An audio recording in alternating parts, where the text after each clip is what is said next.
This isn't one of those videos where it's like a 10-minute ride review. This is the truth if you're about to spend 6 or 7 grand on a Honda CBR500R. Look at this bike. Just look at it. Now, if you're watching this video, you've probably spent the last week searching Facebook Marketplace or the Honda configurator, convinced that this is the perfect middle ground motorcycle. It's got that Fireblade styling, the legendary Honda wings on the tank, and a price tag that doesn't make your bank manager scream. But I'm going to be real with you in this video. I bought this bike because I wanted a sports bike that I could live with every day. I wanted the look of a track weapon with the maintenance costs of a lawnmower. And for the most part, that's exactly what I got. But there are things, specific, annoying, and sometimes expensive things, that the salesman at the dealership will never tell you. After 10,000 plus kilometers in the saddle, through the torrential rain and the wonderful Irish roads, and the boring runs to the shop, the new bike smell has really worn off at this point, and what's left is the reality of owning a 471cc parallel twin in a world that is obsessed with horsepower. You owe it to yourself to listen to these 10 things I wish that I knew before I signed that dotted line. Let's hit that intro.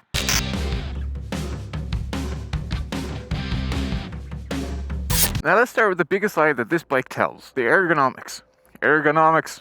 That one. When you walk up to the CBR500R, your brain sees CBR. You think of the 600RR or the 1000RR. You expect to be hunched over. You expect your wrists to hurt, looking like you're ready to start a MotoGP race. Then you sit on it, and it feels like a sofa. The clip-ons are mounted above the triple clamp. For the uninitiated, that means your hands are significantly higher than they would be on a true sports bike. Your back is pretty much vertical. Your foot pegs are low and forward. I wish I knew just how standard this bike felt. For the first month, I actually kind of hated it. It just felt like a fraud. I would pull up next to Yamaha R6, and I looked like I was sitting in an office chair, while they looked like they were tucked into a fighter jet. But however, this is the reality that I wish that I realized earlier. I can ride this bike comfortably for 4 to 5 hours. My wrists don't ache. My lower back doesn't throb. I wish I knew that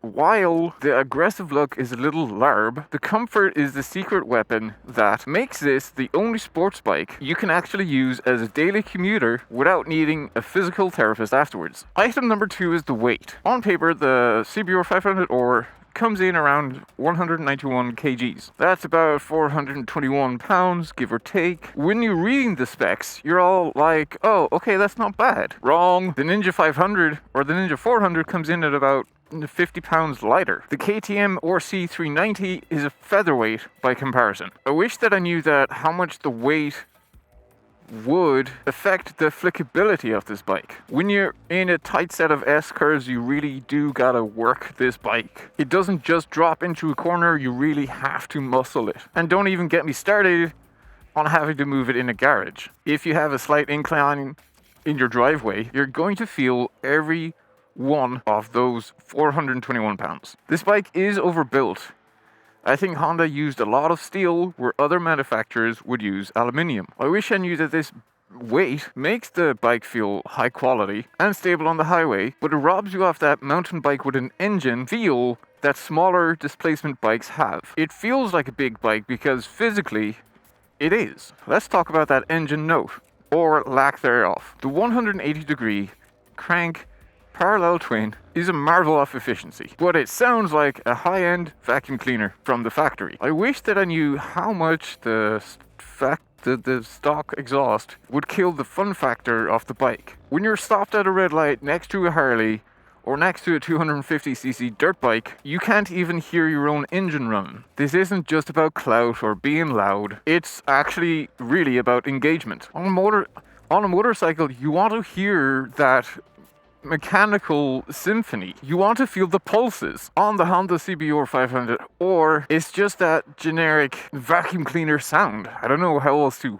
phrase that. I know people who have spent €500 plus on a slip-on exhaust just 2 weeks after owning it. Now, if I had known all of this, I would have negotiated with the dealership to change the exhaust. Now, if you are thinking about buying this bike, I would budget for an exhaust immediately, because without it, the bike just sounds like another kitchen appliance. And with it, you finally get that twin cylinder that makes you want to rev match every downshift just to hear that pop and crackle. Now this might sound like a small thing, but it's not. It's a Honda thing. On almost every single motorcycle in existence, the blinker switch is on the bottom and the horn is above it. Honda, however, in their infinite wisdom, decided to swap them on the Honda CBR500R. The horn is a giant pedal where your thumb instinctively just rests. And the blinker or indicator is a tiny switch just tucked underneath it. I wish that I knew how many people I was accidentally going to beep. Picture this. You are turning left on a busy junction. You go to cancel your indicator, but instead, you blast your horn at the person in front of you. They think you're road raging, but you're just trying to turn off your blinker. It took me 3 months to stop doing this. 3 months. And the real danger, when someone actually pulls out in front of you and you need the horn now, your thumb instinctively goes to the blinker because that's where the horn is on every other motorcycle. It's genuinely a safety quirk you need to be careful of. Here's something I wish I knew because it would have saved me a lot of anxiety. This bike is a highway king. Usually when you buy a beginner or an A2 bike, you're terrified of the main roads or the motorways. You think that the bike is going to be screaming at 10,000 RPM just to keep up with traffic. But the CBR500R is geared perfectly. At 80 kilometers per hour, the engine is sitting right in its happy place. It's not vibrating your teeth out and still has enough torque in it in 6th gear to make a pass without having to downshift twice. The aerodynamics are actually surprisingly still good. The windscreen looks small, but it punches a much bigger hole in the air than you might think. I wish I knew that I could actually tour on this bike.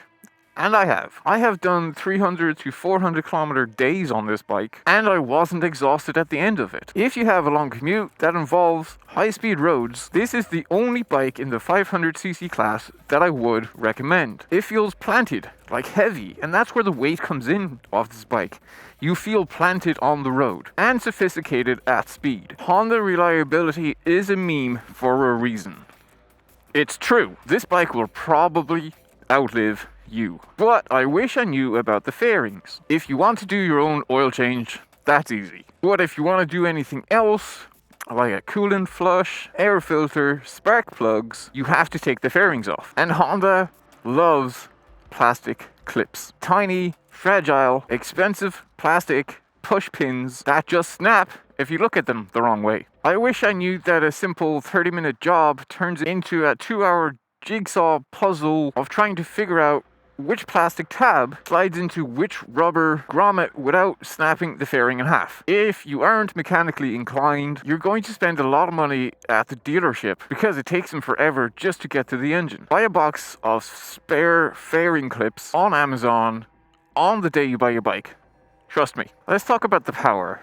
47 horsepower. In the beginning, it feels like plenty. It'll do 0 to 60 in about 5 seconds. It'll hit about 183 kilometers if you're tucked in and you have a backwind. But I wish that I knew how quick it would hit that ceiling. The CBR500R is designed to be the maximum allowable power for the European A2 license. Because of that, the engine is governed by its own design. It doesn't really have that top end rush. It builds that power linearly. It hits a wall at around 8,500 RPM, and that's it. There's no VTEC kicked in, yo moment.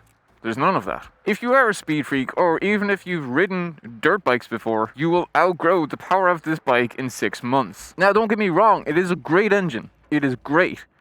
It's just not an exciting engine. It's a tool, it's very sharp, it's reliable, but it won't make your heart race after the novelty has worn off. Now, because I ride the 2022 year model CBR500R, we need to talk about the elephant in the room, the brakes. They ditched that single large front disc and gave us the dual 296mm discs with radial mount Nissan calipers. If you are coming from older models that have that single brake disc, then there's going to be a learning curve for sure if you're riding a model newer than 2022. On this 2022 model, the initial bite is sharp. It's got that sports bike snap. If you're coming from a dirt bike off a smaller 300cc, you might find yourself accidentally over-braking in traffic until you get used to the sensitivity. But here's the thing I really wish I knew. The ABS calibration on the 2022 feels a bit nervous because of that extra stopping power. If you are heavy on the front brakes and you hit a small pothole or a ripple in the tarmac, the ABS triggers almost immediately. Because the front end is so much stiffer now, with those new Showa forks, the bike doesn't really soak up the vibrations as much, and the computer thinks that the front wheel is locking. It's a weird sensation, really. You're braking hard, you hit a bump, and for a second,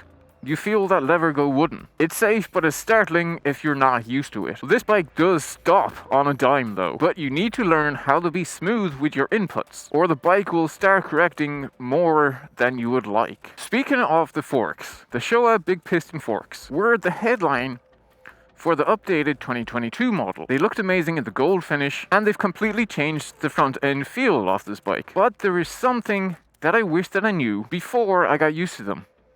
They are non-adjustable. You see these high-end forks and you think you're getting a track-ready setup. And while the dampening is much better than the old pogo stick style forks on the 2019 to 2021 models, you can't click them. You can't adjust the compression or the rebound. Honda tuned these for a middle-of-the-road rider weight. I wish that I knew that if you're a heavier rider, say around 200 pounds, or if you're carrying a pillion passenger, the rear shock is really going to feel like the weakest link compared to those beefy front forks. The front will stay planted and stiff, but the rear is still that basic preload adjustable shock. This kind of creates an imbalance. In high-speed corners, the front of my 2022 model feels like a laser, but the back can feel a little wallow or soft. I wish that I knew that to get the best feel out of my bike, I'd eventually need to look at an aftermarket rear shock to match the quality of the Showa forks up front. For the 2022 model, Honda really made a big deal about their new swing arm, about the lighter swing arm and the lighter wheels. They were trying to shave off unsprung weight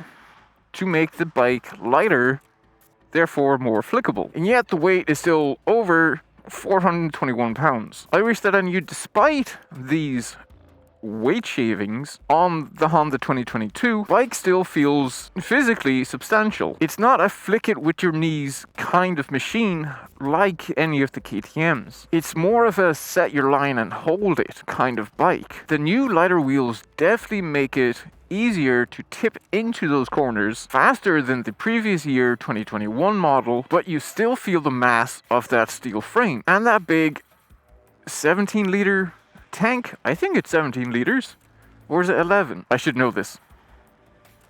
But you still feel that tank sitting between your legs. Now, the most important thing that I wish that I knew about this 2022 year model specifically though is the parts gap. Because the 2022 year model did see so many changes, the forks, the brakes, the swing arm, and the radiator, a lot of those aftermarket parts for the 2019 to 2021 model just don't fit. I know people that bought crash bars or fender protectors specifically for the 2022 year model that were labeled CBR500R only to find out that they didn't fit. If you are thinking about buying the 2022 model, you have to be very careful about ordering parts, or you're going to spend your Saturday afternoon boxing up those return items instead of going out and enjoying your ride. So is the 2022 CBR500R good to get? Absolutely, 1000%. This is the most mature version of this bike. It's basically a baby Fireblade that won't ruin your credit score or your insurance premium. And we all know what the insurance is like here in Ireland. It's got the looks, it's got the improved front end, and it's got the bulletproof Honda reliability. You can live with the sound of the exhaust or change it. You can live with the blinker mistakes and the non-adjustable forks. I don't regret buying this machine for one damn second. But I do wish that I had known these 10 things so that I could have hit the ground running from day one. So if you're a CBR500R owner, no matter the year, let me know down in the comments, did your dealership warn you about those plastic fairing clips. And if you're thinking about buying one of these machines, please ask me anything. I've lived with this bike now for the last 3 years through every road condition, every weather condition, so I'm a pretty good person to ask anything, I feel. Now, if you've enjoyed this video, please give it a thumbs up, subscribe if you haven't already, and to all of my members, I love you all, and if you want to become a member, the link is in the description below or it's up on one of these sides. I'll see you in the next video. Ride safe.